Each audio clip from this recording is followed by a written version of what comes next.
Iniciamos el siguiente tema, sería el tema de la restauración. Nos habíamos quedado en el mes de diciembre de 1874. Por eso normalmente cuando nos referimos al régimen de la restauración a veces hay cierta confusión o un baile de fechas que a los alumnos les llama la atención. Parece que te has equivocado. La restauración es 1874 a 1931, pero efectivamente es de 1875. Quedan dos días de 1874 y poco se va a hacer, así que realmente el periodo de restauración se inicia efectivamente en 1875. Bueno, la restauración de Alfonso XII, la restauración de la Casa de Borbón en la figura del hijo de Isabel, Alfonso XII, va a suponer un periodo considerablemente largo, puesto que llegará a bien entrado el siglo XX, a 1931. Estamos hablando de un periodo de más de medio siglo, que tiene una primera parte claramente definida, que es una parte de estabilidad, de cierta serenidad, de consecución de logros y de objetivos. Corresponde al reinado de Alfonso XII, y cuando éste muera la regencia de su mujer María Cristina, y una segunda parte que correspondería al reinado de Alfonso XIII, llamado a los mayores éxitos y a las mejores proezas, pero que sin embargo acabará fracasando y llevando a la caída de la monarquía y a la proclamación de la Segunda República, de la segunda experiencia republicana en España. Bien, las características esenciales de este periodo, que llamamos periodo de la restauración o sistema de la restauración, aunque también le llamamos sistema Cánovas, porque sería Antonio Cánovas del Castillo el ejecutor, el ideólogo, el iniciador de este proceso, siempre con la compañía de importantes colaboradores como será la figura de Práxedes Mateo Sagasta, el líder de la oposición, de una oposición pactada y falseada, como veremos, y un amigo íntegro y leal hacia Antonio y hacia la idea que los dos defendieron ampliamente. Este periodo se construye bajo el paraguas legislativo de la Constitución de 1876, la hasta ahora más longeva en la historia de España, de 1876 a 1931, con el pequeño periodo paréntesis de suspensión durante la dictadura de Primo de Rivera entre 1923 y 1930. Durante el periodo, particularmente en la primera parte, la parte del siglo XIX, España alcanza una cierta prosperidad económica y se consigue la estabilidad, la serenidad y, ¿por qué no podríamos decirlo?, la paz. Esta paz se alcanzó construyéndose sobre precisamente sus mayores vicios, sus mayores defectos, que son los que aseguraron precisamente el sostenimiento o el mantenimiento de la paz. Estos grandes defectos o vicios del sistema fueron el fraude electoral y el caciquismo, y la marginación de todos los partidos políticos. Fraude electoral y caciquismo. El fraude electoral sería el eje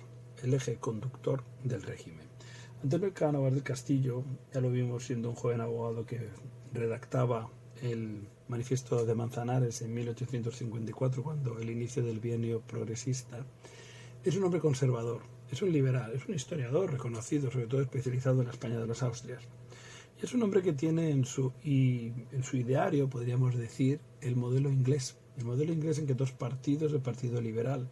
y el Partido Conservador, los Tories, se alternan en el poder tras cada proceso electoral que viene a suceder a las crisis de gobierno. Ese es el modelo que quiere implantar en España Antonio Cánovas del Castillo, pero quizá por la falta de cultura democrática en España o por las propias peculiaridades sociales, políticas e incluso económicas de España, este modelo inglés se ve inviable en España y va a ser sustituido por esa alternancia entre dos partidos, Partido Liberal Conservador de Cánovas, Partido Liberal Fusionista de Sagasta, aunque para nosotros van a ser Partido Conservador y Partido Liberal. Esos dos partidos se van a alternar como en Inglaterra, pero se van a alternar no mediante procesos electorales que existen, pero que van a ser falsos, van a ser manipulados va a construirse todo sobre el fraude electoral. Un fraude electoral que a su vez necesita del apoyo de los caciques. Veamos a ver cómo funciona este modelo. El modelo pactado entre los dos grandes partidos, a los partidos se les va a llamar partidos turnistas o partidos dinásticos, pues estos son los que defienden la dinastía. Estos dos partidos, uno de ellos gobierna y entra en crisis por algún fracaso, por algún problema de difícil solución, por alguna crisis de las tantas que hay en la historia de España, y entonces el presidente o el jefe del Consejo de Ministros, pongamos Cánovas, renuncia, presenta su carta de dimisión al rey, Alfonso XII, y este llama al líder de la oposición. Pues si era Cánovas quien estaba en el poder, pues Sagasta. Y entonces, una vez este es requerido por el rey, convoca a elecciones para ganarlas. Es decir, unas elecciones que le den un colchón cómodo, un colchón confortable para gobernar, pasando el anterior partido, el Partido Conservador de Cánovas, a la oposición. Cuando al Partido Liberal de Sagasta le ocurra exactamente lo mismo, pues se repetirá el proceso. Y para que el proceso funcione, es decir, para que gane las elecciones el partido que las convoca, hace falta de unas personas que manipulen, que dirijan, que controlen los muñidores, digamos, de todo este proceso, y estos van a ser los caciques, que son los personajes más importantes en los pueblos. Personajes económicos son aquellos que dan trabajo en los pueblos, son aquellos que gestionan cualquier papel o cualquier asunto que haya que llevar a la capital, a Madrid.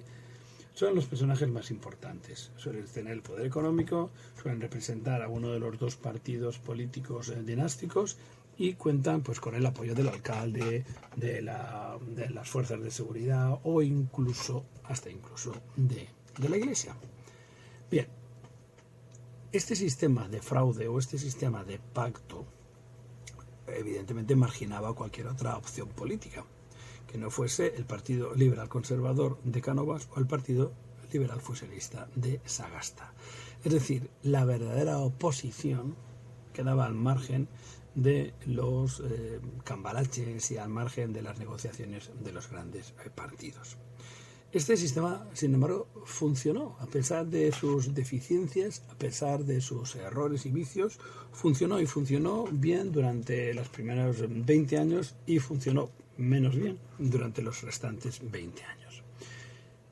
Recibió golpes duros, como fue, por ejemplo, la crisis del 98 con la pérdida de las colonias, o como fue el asesinato del propio Cánovas en 1897, o como fueron reveses coloniales en África en 1909 o en 1921,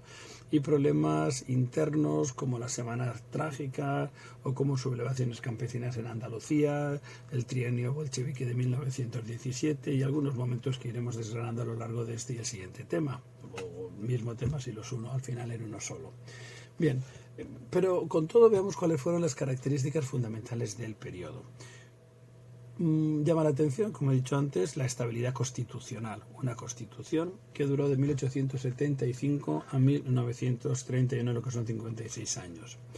La modernización económica, que es innegable en España para estas décadas. El alejamiento del ejército del poder. Esto es muy importante. Cánovas tenía muy claro que no podía mantenerse el Estado, la política, la situación, los cambios de gobierno no podían estar sometidos a los pronunciamientos militares de uno u otro color que llevaban la inestabilidad y la inquietud a la sociedad española. Si el ejército se alejó y dejó de tener un protagonismo político, el protagonismo lo desempeñaron con mayor eficacia pues las oligarquías territoriales y económicas, los caciques y el sistema que hemos visto, el sistema del turnismo o del fraude electoral, que también llamamos encasillado, porque el gobernador civil hacía una lista o una tabla, casi como una tabla de Excel, podríamos decir, en la que cada casilla llevaba el nombre del candidato que tenía que ser elegido, y estas casillas, esta lista, se pasaba a los alcaldes y a los caciques para que hiciesen lo posible para que se cumpliese precisamente lo que se había decidido en Madrid. El caciquismo fue especialmente fuerte en el campo y menos en la ciudad, donde a veces sí que nos encontramos con algunas triunfos electorales, sobre todo en las elecciones para alcaldes, en las que aparecerían algunos partidos que no estarían dentro de esta dicotomía partido liberal, partido conservador. Bien. Otras características que veríamos de este momento pues son la radicalización social tanto en el campo como en la industria cada vez más desarrollada. Y veremos con fuerza la aparición del movimiento obrero y muy particularmente del anarquismo violento en buena medida y del socialismo, la lucha sindical y la aparición de partidos políticos y la fundación del Partido Socialista Obrero Español. Veremos cómo la rebelión en Cuba, Filipinas y Puerto Rico llega al final a triunfar en 1898 y la firma del Tratado de París del mismo año suponía la liquidación del Imperio Español en un momento precisamente en que se estaba asistiendo en el mundo a la era del imperialismo y a la formación de los grandes imperios como el francés o el inglés. Pues precisamente el más antiguo de todos, el primero de ellos, que fue el español, llegaba a su fin. Vemos cómo dentro de España, y también relacionado con la cuestión cubana, lo veremos, va surgiendo un movimiento nacionalista que en un principio no es secesionista, incluso no es político, suele ser cultural, folclórico, pero que en Cataluña, en el País Vasco, va a ir cobrando cada vez mayor importancia. Y finalmente marcaría el periodo, pues esa crisis del 98 con la guerra hispano-norteamericana y la pérdida de las colonias, llevando a la necesidad de cambios profundos en la vida pública y en la vida política, que habrían de ser regenerados, que habrían de ser reformados. De ahí que el periodo o que la propuesta se conozca como el regeneracionismo. Bien,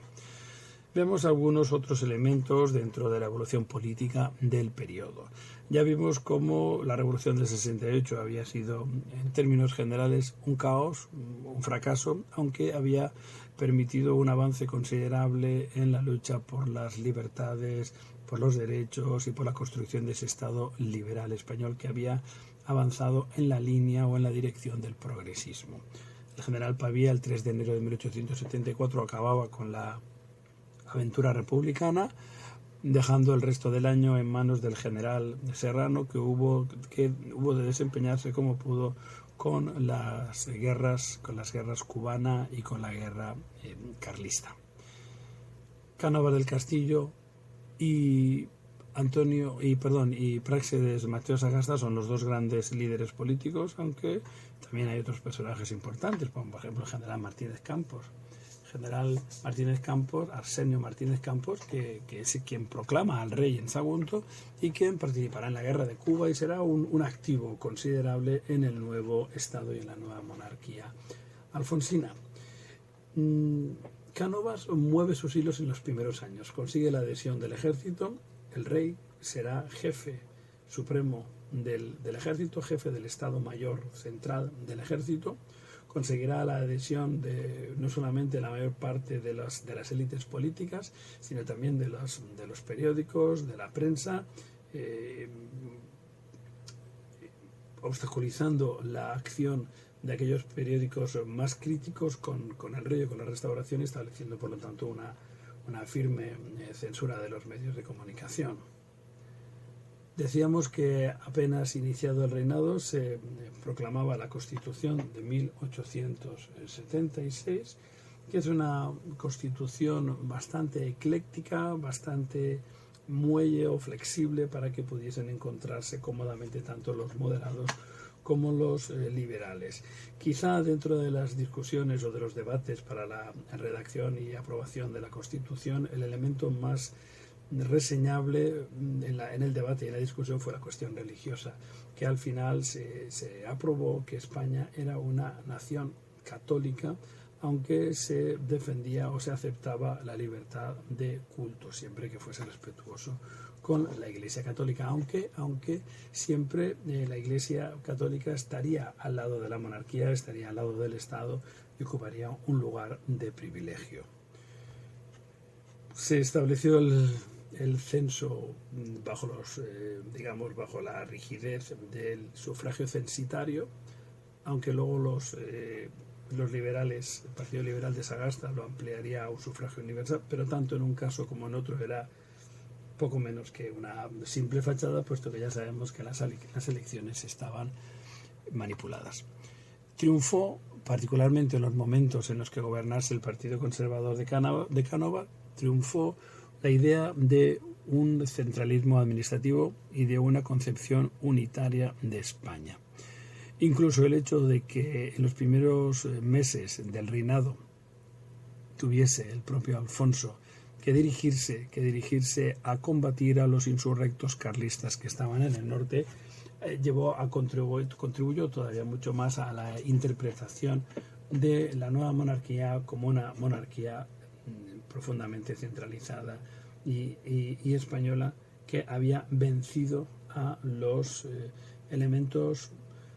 discordes con este nuevo régimen, que eran en este caso los carlistas o los cubanos, que también eran españoles. Es decir, tanto la guerra de Cuba como la guerra carlista podrían interpretarse como guerras civiles de forma muy, muy general, tanto difusa, pero guerras entre españoles dentro de la península o españoles del archipiélago caribeño y de la península. Bien, precisamente el triunfo de Alfonso sobre los carlistas llevaría a la abolición de los fueros de las provincias vascas en la ley de julio de 1876. A pesar de lo cual, precisamente esta eliminación de los fueros vascos llevaría a la construcción de ese concierto económico vasco que hoy en día se mantiene y que lo mantiene la Constitución actual española, y que es uno de los pilares de la transición. Bien, decíamos entonces que hay una conciencia unitaria alrededor de Alfonso XII y que se interpreta rey con centralismo y con nación española. Podemos cambiar el orden. El rey se construye o se apoya firmemente sobre la idea del centralismo, que es la única manera de interpretar la nación española. Una nación unitaria, monolítica, homogénea y, por lo tanto, única. Una única concepción de una única forma de entender España. Veremos que esto entrará en conflicto con la aparición de los regionalismos o de los nacionalismos periféricos. Bien, y continuamos con el periodo de la Restauración, y vamos a pasar ahora a ver precisamente cómo se produjo su propia evolución. Y nos encontramos con un hecho fundamental. Comenzamos con el reinado de Alfonso XII en el 74 y con el gobierno de Antonio Cánovas. Bien, nos habíamos quedado viendo ahora la evolución política del reinado de Alfonso XII. Realmente el reinado de Alfonso XII podríamos dividirlo en dos periodos. Uno, que es intrínsecamente el propio reinado de Alfonso XII, de 1875 a 1885, y otro, a partir de 1885, en que fallece el rey y ostentará la máxima autoridad de la nación, la reina regente, su viuda, María Cristina de Habsburgo-Lorena. En el primer periodo nos encontramos con Antonio Cánovas en el poder. Antonio Cánovas, que va a llevar a cabo, con el apoyo de Sagasta y del Partido Liberal, va a llevar a cabo la construcción de los fundamentos o de la construcción de los elementos fundamentales sobre los que se va a mantener la monarquía de Alfonso XII. Ya hemos dicho, la Constitución del 76, el sometimiento del ejército y el control sobre la opinión pública. Se llevarán a cabo algunas leyes de corte bastante moderado, como por ejemplo la ley de imprenta, que establece la censura, o la ley electoral, que reintroducía el sufragio censitario, liquidando el sufragio universal del periodo del sexenio democrático, y también leyes que sometían a los ayuntamientos al control central, control del gobierno central, que eran digamos, elementos muy habituales dentro de los gobiernos del liberalismo moderado. Se acabó la guerra carlista en 1876 y se finalizó también la guerra de Cuba en 1878 con la paz de Zanjón. La guerra carlista, ya dijimos, que supuso el fin de la abolición de los fueros vascos y su sustitución por una serie de acuerdos del concierto vasco bastante interesante para los vascos, que no hubieran mermados tampoco sus privilegios, y vimos como en la derrota hubo una facción del carlismo que enarboló la bandera de la intransigencia, que acompañó a Carlos VII al exilio a Francia,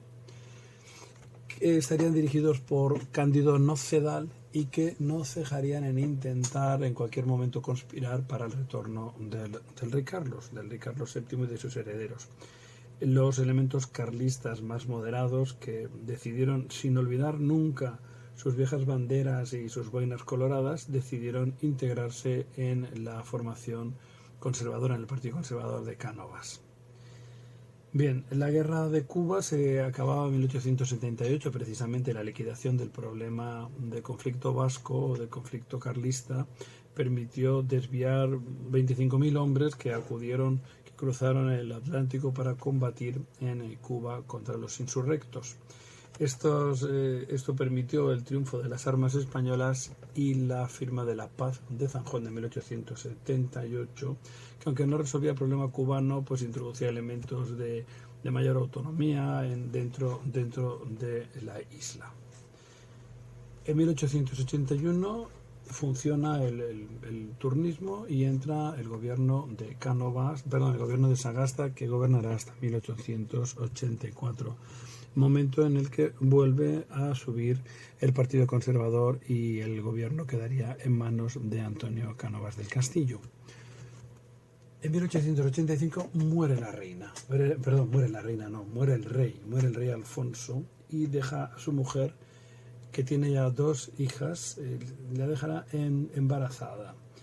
En un tiempo en que no sabemos lo que puede salir en un parto, en el que no hay ecografías y se desconoce el sexo de la criatura por nacer,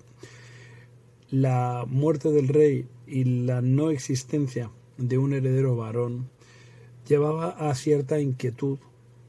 a cierta intranquilidad, que no era ni mucho menos postural o ficción, sino que era muy posible teniendo en cuenta la evolución política de España en las décadas anteriores. Así que se hacía necesario una declaración de principios que garantizase la estabilidad del reinado de María Cristina, la fidelidad a la reina y el apoyo sincero y total de los 2 grandes partidos políticos del momento, que eran el Partido Conservador y el Partido Liberal. Así que Antonio Cánovas del Castillo y Práxedes Mateo Sagasta acuerdan en el Pacto del Pardo de 1885 acompañar a la reina, obedecerla, aconsejarla y mantenerla en el trono hasta la mayoría de edad de su hijo, ahora sí hijo varón, Alfonso, que será el futuro Alfonso XIII, y se comprometen mediante este Pacto del Pardo a no legislar jamás en contra del otro partido, es decir, a no legislar o a no proclamar o aprobar leyes que pudiesen ir en contra de los intereses del otro partido y que le obligarían, por lo tanto, a acabar con esas leyes que habrían de ser derogadas. En reconocimiento de amistad y de hacer realidad los principios de este pacto del Pardo, Cánovas cedió el poder de forma pacífica a Sagasta, que gobernaría de 1885 a 1890, en un periodo que se conoce como el Parlamento Largo, y en el que hay que destacar particularmente la Ley de Asociaciones de 1887, que permitió la legalización la legalización de las organizaciones obreras y de partidos y asociaciones que eran hasta ese momento clandestinas. Se estableció el sufragio universal masculino, aunque ya sabemos que poca incidencia tuvo, y hubo algunos otros elementos como la ley del jurado de 1888, que hablaba de la creación de jurados populares. Se aprobaron o se amplió la Carta de Derechos Individuales y de Libertades de los Españoles, y se aprobaron también el Código de Comercio y el Código Civil. Fue un periodo particularmente fructífero en la legislación y por lo tanto en la construcción del Estado liberal español.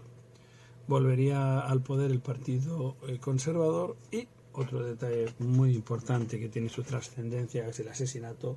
a manos del anarquista Michele Angiolillo el asesinato en 1897 de Antonio Cánovas del Castillo. Sagasta en el poder tuvo que sufrir la crisis del 98 con el recrudecimiento de la tensión en Cuba, que provocaría la guerra hispano-cubana, en la que los Estados Unidos se verían implicados, aparte de la propaganda masiva contra España de la prensa norteamericana, por el incidente del crucero Maine. El Maine era una nave de guerra norteamericana que solicitó permiso para entrar en el puerto de La Habana y allí estalló o tuvo un accidente. Hoy en día sabemos que es un accidente, siempre se pensó que fue un accidente, pero los americanos lo utilizaron como excusa para llevar la guerra contra España, una guerra que fue desastrosa para España y que dejó, entre otras evidencias, pues la mala preparación del ejército español, su falta de presupuesto, su falta de recursos y la mala gestión política que se hizo desde Madrid de esta guerra, enviándose a la muerte y a la derrota a los ejércitos españoles. Es la crisis del 98 que tendrá repercusiones importantes. Esas repercusiones serán más que nada psicológicas. Veremos que políticamente no fue tan grande la incidencia, puesto que funcionó el pactismo. Rápidamente el Partido Conservador apoyó al Partido Liberal, que había padecido el conflicto directamente en sus carnes. También vimos que el golpe económico que supuso perder la isla de Cuba, mayor productor de azúcar de caña del mundo, también fue paliado por la repatriación de los capitales españoles, particularmente los de procedencia catalana, que se invirtieron en la industria nacional y muy especialmente en el textil catalán. El mayor impacto fue un impacto psicológico que llevó a los españoles a preguntarse una vez más qué es España y a dónde va España. Es el dolor de España que se ve en la generación del 98 y es el dolor que se ve en España en el regeneracionismo, que es esa opción política que intenta eliminar los viejos vicios, el caciquismo, la pobreza, la miseria intelectual, la falta de formación de los españoles, su analfabetismo, etcétera, etcétera, y hacer una nación más moderna, más justa, más rica. Eso es así en términos muy generales lo que sería el regeneracionismo. Bien, habría que hacer ahora una mención a la aparición o la verdadera oposición al régimen de la Restauración, que ya sabemos que no era ni el Partido Conservador ni el Partido Liberal, sino que esa oposición la vamos a encontrar en los partidos nacionalistas, sobre todo el catalán y el vasco, o en Cataluña y en Vascongadas, y el movimiento obrero. Muy brevemente, hay que decir que España se había construido, lo hemos dicho, pero ya no solamente con la llegada al trono de Alfonso XII, sino incluso con la propia guerra de la independencia y con la construcción del Estado liberal a partir de 1833, se había construido una idea unitaria y centralista de España, en la que no cabía otra forma de sentirse español que no fuese la forma oficial. Algunas zonas de España, como el País Vasco o como Cataluña, habían tenido historia propia, o habían tenido una historia importante antes de su unidad o antes de la formación de la actual España. Estos dos territorios, el País Vasco y Cataluña, tenían además un desarrollo cultural, o habían tenido un desarrollo cultural a lo largo del tiempo, en épocas anteriores, particularmente en la Corona de Aragón y en Cataluña, que contaba, junto con el País Vasco, que había tenido menor desarrollo intelectual o peculiar propio, tanto catalanes como vascos contaban con una lengua diferente al castellano, que compartían con el castellano. Bien, en un principio el nacimiento de estas ideas, vamos a decir, de corte nacionalista o regionalista o localista, defendían unas posturas de tipo cultural, la recuperación del folclore, la lengua, los nombres propios, las tradiciones, las comidas, los bailes, las canciones, etcétera, etcétera. Muy en la línea del pensamiento romántico del siglo XIX. Un pensamiento romántico que también fue base radical, base importante en la raíz de los de los nuevos estados o los estados que fueron surgiendo en Europa a través de las oleadas revolucionarias en las que el liberalismo se dio la mano con el nacionalismo. Bien, veamos, diferenciemos en Cataluña y el País Vasco. Hemos dicho que en un principio son movimientos de tipo cultural y folclórico. Son movimientos que se encontraron apoyados por los movimientos burgueses, particularmente en Cataluña, menos en el País Vasco, que no contaron con grandes adhesiones populares, ni en Cataluña ni en el País Vasco, y que en un principio carecieron de apetencias, de intereses o de objetivos políticos, particularmente en el caso catalán. En el caso vasco vemos que hay una mayor implicación política desde su origen. Fueron movimientos que surgieron y que se hicieron fuertes dentro de la burguesía, de los elementos burgueses de las ciudades, pero de la mediana y de la baja burguesía, no así de la alta burguesía, que mantuvo relaciones cordiales y siempre de mucho y de mutuo interés con los gobiernos de Madrid o con los gobiernos centrales. Será a partir de ciertos acontecimientos y la repercusión de los mismos en la política o en la vida económica de Cataluña, del País Vasco, lo que lleve a la alta burguesía, a la gran burguesía, a implicarse también de forma más interesada y plena dentro de estos movimientos. En Cataluña nos encontramos con ese movimiento cultural y literario que conocemos como la Renaixença, que tiene como objetivo la recuperación de la lengua y de las señas de identidad catalanes. En un principio, el movimiento de la Renaixença no tiene ningún tipo de aspiración política y no está imaginando o ideando ningún proyecto político. Estos movimientos, que podríamos llamar prenacionalistas, porque sería mucho mejor llamarlos regionalistas, hablan de unas bases o de unas raíces que se hunden dentro del movimiento carlista en Cataluña o en el País Vasco, que buscan la equiparación o lo más equivalente y parecido a aquellos fueros que se perdieron en una u otra época. También son lugares, sobre todo en la zona de Cataluña, donde tuvo cierta fuerza el federalismo de Pi i Margall y aún más el cantonarismo de José María Orense y de los elementos más radicales de este pensamiento federal. Tanto el carlismo como el